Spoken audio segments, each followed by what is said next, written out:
बचपन में हम सब अक्सर गुड्डे गुड़ियों के साथ खेलते हैं और कुछ खिलौने हमें काफ़ी अजीज होते हैं।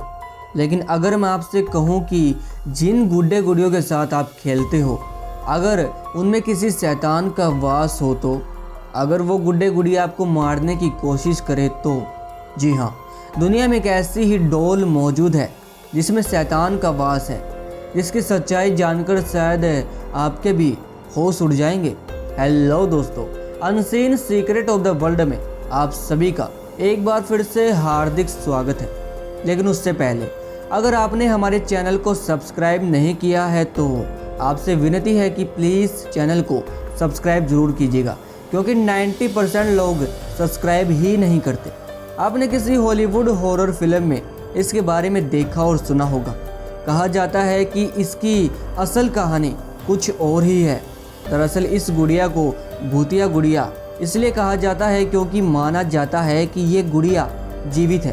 फिल्म एनाबेल क्रिएशन में इसके बारे में जो दिखाया गया है वो इस गुड़िया की सच्ची कहानी से काफ़ी अलग है। अमेरिकी लेखक जॉनी ग्रुएल ने सबसे पहले अपनी एक रचना में इसका जिक्र किया था। लेकिन सच ये है कि बेहद रहस्यमयी ढंग से ये डॉल उनकी ज़िंदगी में आई थी। इसके बारे में जानकर आपको बेहद ताज्जुब होगा। दरअसल बात उस वक्त की है जब लेखक जॉनी ग्रुएल बच्चों के लिए एक किताब की श्रृंखला की रचना कर रहे थे। उन्होंने रेजडी अन्य सीरीज नाम की एक किताब के साथ एनाबेल डॉल को मार्केट में लॉन्च की। उनकी ये किताब काफ़ी लोगों को बेहद रोचक लगी। डॉल के पीछे छुपी अनोखी कहानी ने लोगों को इसे जानने के लिए मजबूर कर दिया। बात उस वक्त की है जब जॉनी ग्रुएल को अपने घर के बैकयार्ड में ये डॉल मिली थी। अब उसकी बेटी मार्शल पैदा हुई तो उसी डॉल से वो हर वक्त खेलती रहती थी। जॉनी ने जब अपनी बेटी को डॉल के साथ खेलते हुए देखा तो उन्हें रेजडी अन स्टोरीज लिखने का आइडिया आया। पर दुख की बात ये थी कि 13 साल की उम्र में ही मार्शल की मौत हो गई।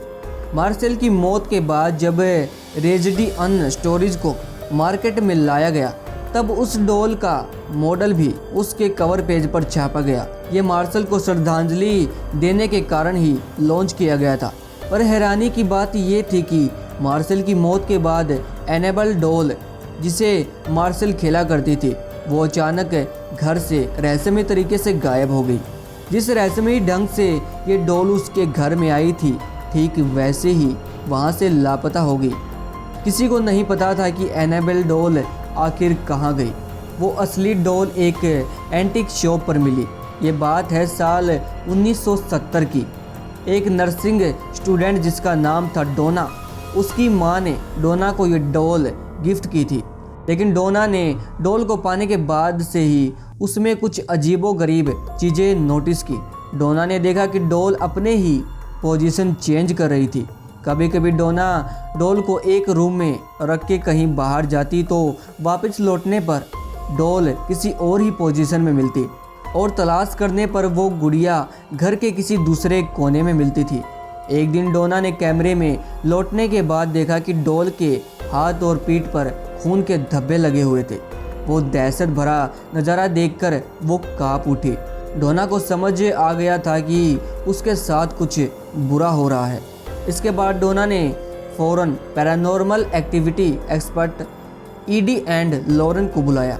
ईडी और लॉरेन ने जब पाया कि ये डॉल भूतहा है तब डोना और ज़्यादा डर गई। उसने उस गुड़िया को वहाँ से ले जाने के लिए कहा।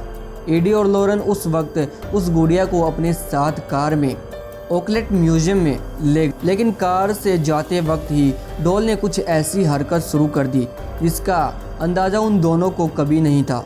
दरअसल गुड़िया ने अपनी पूरी ताकत से उन्हें रोकने की कोशिश की। गुड़िया ने बार बार कार का स्टीयरिंग घुमाने की कोशिश की, मानो कि वो उसे कहीं ले जाने से रोक रही हो। बड़ी मुश्किल से ईडी और लॉरेन अपने मंजिल तक पहुँचे। ईडी और लॉरेन उस श्रापित गुड़िया डॉल को अपने म्यूजियम में मंत्र से एक कांच के बक्से में बंद करके रखे हुए हैं। माना जाता है कि आज भी उसकी भूतिया ताकत एक्टिव है। इसी कारण से उसके पास किसी को नहीं जाने दिया जाता। दोस्तों, आपकी इस बारे में क्या राय है? हमें अपनी राय ज़रूर दीजिएगा। क्या सच में एनाबेल डॉल में शैतान मौजूद है? ऐसी और वीडियो देखने के लिए हमारे चैनल को सब्सक्राइब कीजिएगा। हम मिलते हैं आपसे अगली वीडियो में, तब तक के लिए धन्यवाद।